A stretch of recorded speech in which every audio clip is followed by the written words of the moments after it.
Hi, beautiful souls. Thanks for waiting. Namaste. Welcome back to Top Tarot Miners. Today I want to talk about the Six of Wands. And this is a card. Of course, all of these cards, as I prepare for each of these episodes, there's thoughts, insights that come, even though I have been working with the tarot for a long time. And one of the benefits of doing something like this is that it really makes you think. It really makes you think about how Arthur Waite, Pamela Coleman Smith came together to draw the card that they did. The expanding energy from and among and between different systems. It's really something. And on the top of the pile today, this is not a named Six of Wands card. Part of my journey last year, or maybe earlier this year, was to go through a tarot deck called Lux Pragna Tarot. And this particular deck, I didn't quite finish my project because it was really difficult. And I tried to do it in the Facebook group. I tried to do it on YouTube, and there wasn't much of a response. And from time to time, I pick up this deck. Hello, Amelia. Namaste. I sit with the cards and I think, well, what minor arcana are you? Because I believe that the master who created this deck, Thai Buddhist priest, had the minor arcana in mind as these cards were created. Now, while the Greek word equus, refers to the horse itself, right? The equine, that word. Something that draws me into this word is the similarity between words such as equanimity, equal, what the energy of that means, that harmonious nature. And as I'm looking at this card and I'm looking at the energy between the horse and the rider, and the energy of the horse with the nature and the environment, there's this merging. There's this merging. There's this equanimity. There's this peace.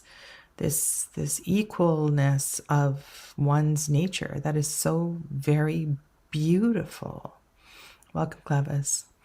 So I want to talk about this in terms of these cards today, because this might be an expanded way to look at the Six of Wands.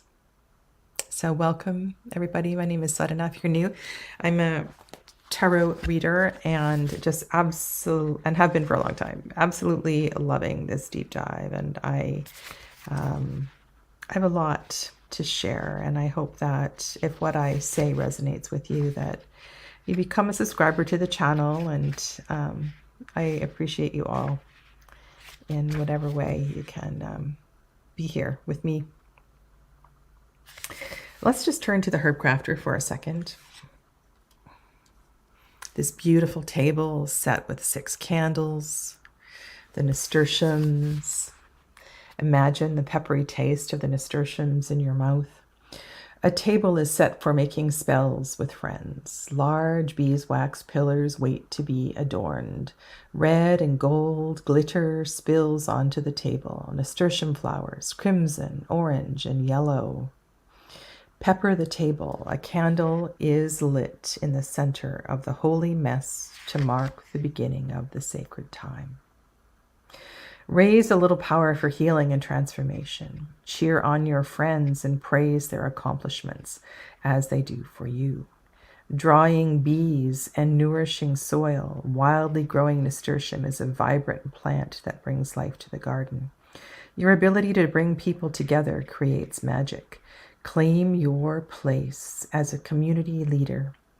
Gather circles. Creativity ignites creativity. Nasturtium blooms in many colors. Let your personal flair shine and dance to your own beat while dancing in harmony with others. Nasturtium vinegar adds flavor with a kick, and celebrate your accomplishments and pizzazz.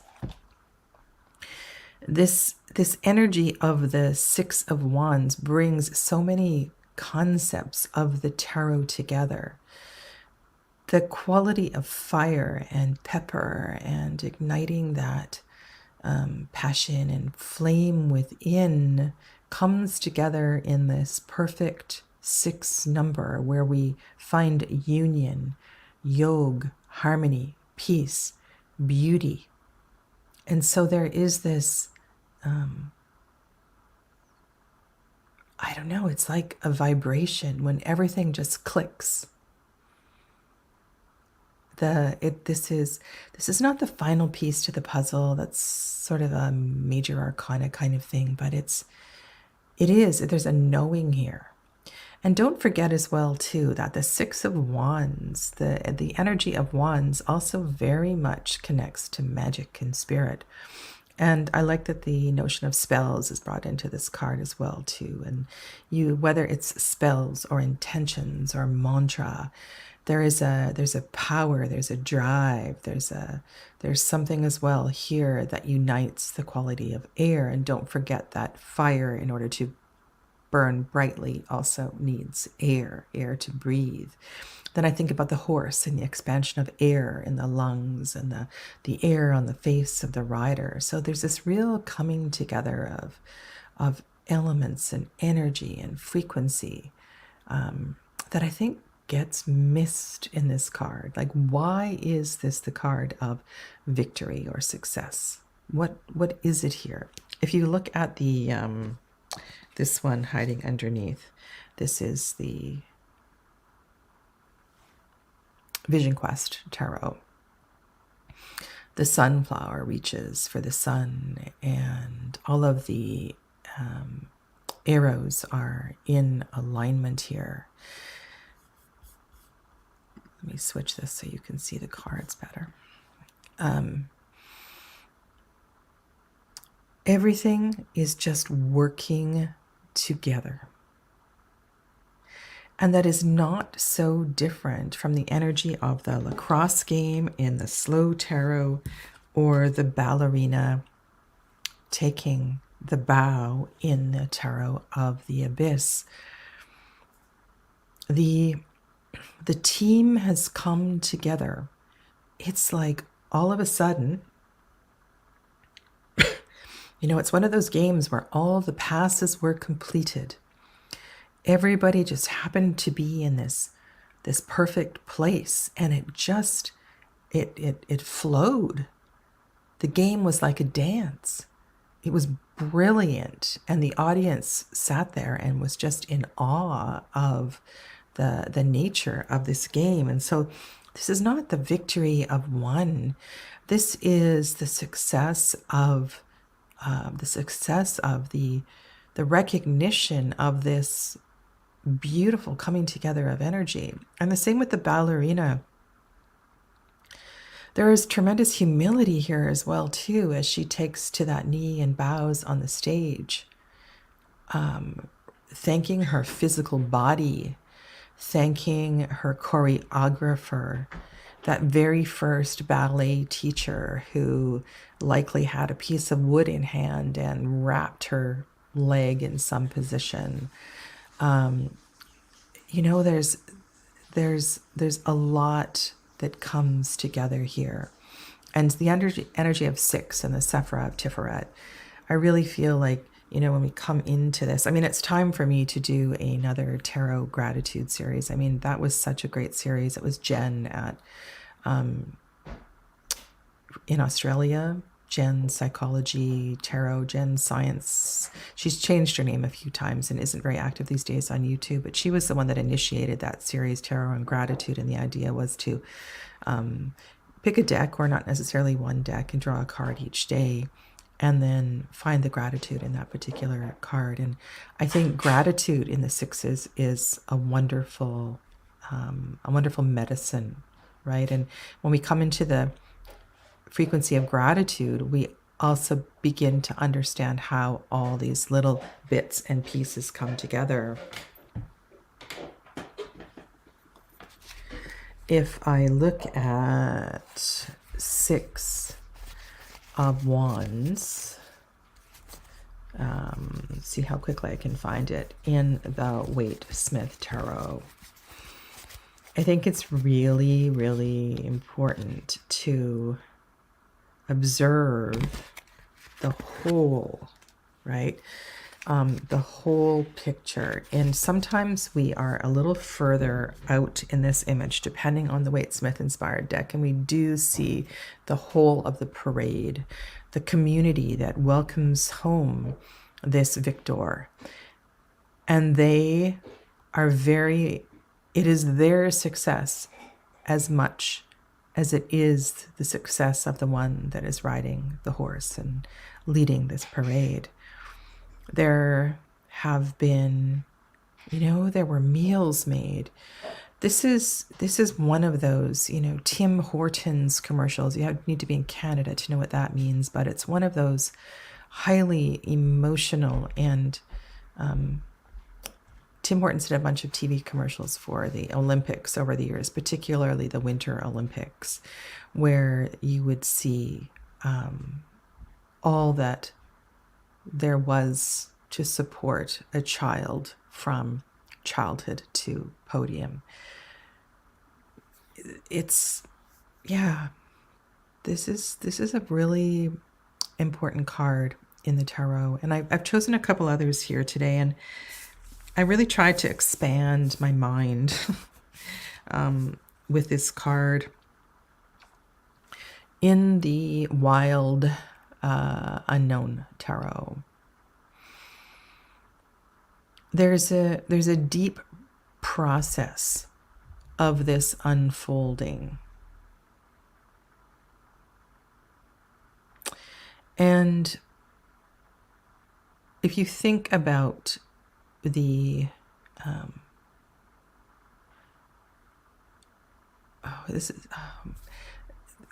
so many different ways you could approach this, but the pupa stage that comes before the butterfly or the moth emerges from the cocoon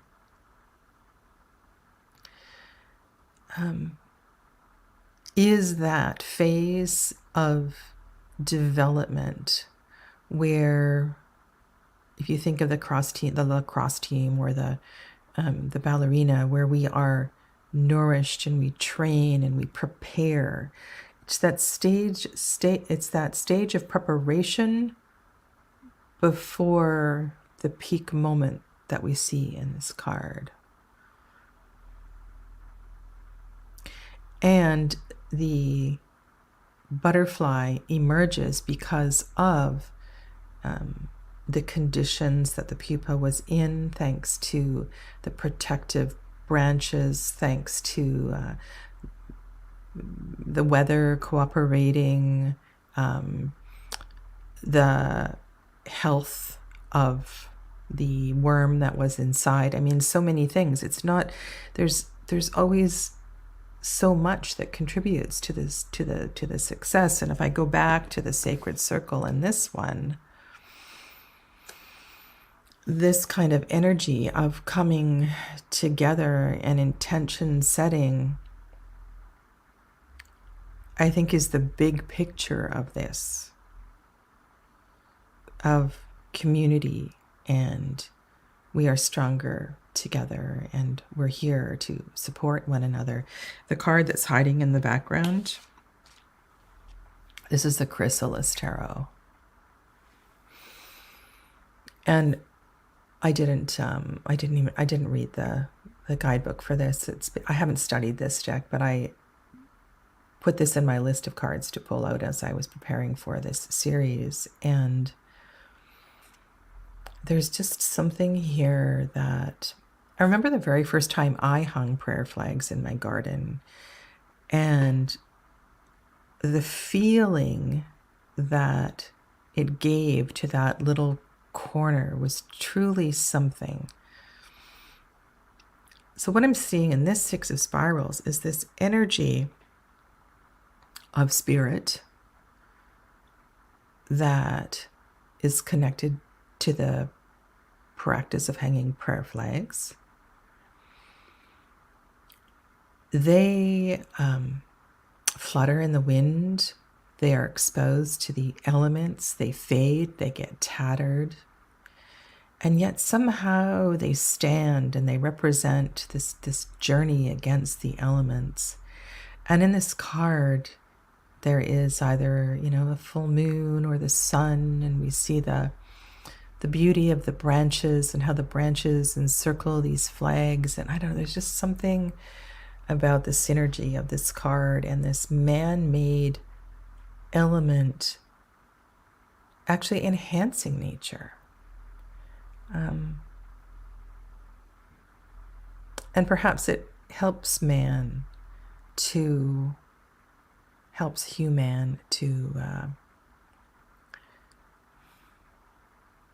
find spirit. And it can be a bit of a ritual as well too. You can imagine that these flags are hung high in the tree, but below in that same setting could be something that looks a little bit like the Herb Crafter card on the left, where there's this little nook in the tree where the same person has placed a jar of water, a shell, and a crystal, and taken some cuttings of flowers or trees and made a little altar in the woods.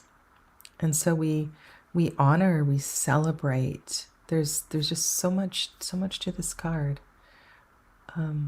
The beauty that emerges with this synergy. Yeah. And I think I want to really recognize energy here, energy coming together. So, what do you think? Does that make sense? And so for my top 6, I really like the lacrosse game and the Herb Crafters. And then, not top 6, I'm saying 6 because this is number 6. So my top 5, I'm going to choose these 2.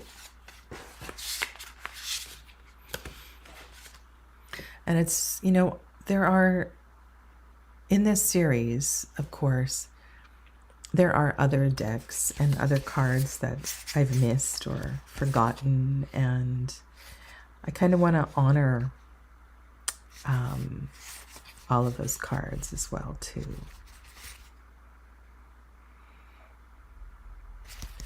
Yeah, I really do. And I'm going to go to the guidebook. I actually want to read what the creators say about this card, see how far it is off from my interpretation. And I'm going to leave the Lux Prognia Tarot on the table as well too, because it was in flipping through this deck that I started to think about the Six of Wands in this way. And so I want to honor this card and this. And I know the root, it's a different root, right? The Latin, the Greek is, I need to actually look it up and see, but this is the equus of equine, not the of equanimity and equal. But there's just something here that feels kind of powerful. Yeah. And yeah, the ballerina is very similar energy to the slow tarot. And so either I will go with Vision Quest or the Wild Unknown. I think I'm going to put the Wild Unknown down here. And the reason for that is we often focus on the single rider or the solo butterfly here as the one who succeeds. But I want to honor and remember all that happened to create this beautiful butterfly. This may be taking my Six of Wands cards to a whole new level. So from left to right, this is Herb Crafter's Tarot. This is the Lux Pragnia Tarot. And this is the Wild Unknown, the Chrysalis Tarot. And the lacrosse game is the Slow Tarot. Thank you so much for watching today. I look forward to seeing you in the next episode. I will be hopping back to Top Tarot Trumps tomorrow and talking about temperance. Take good care of yourselves. Namaste.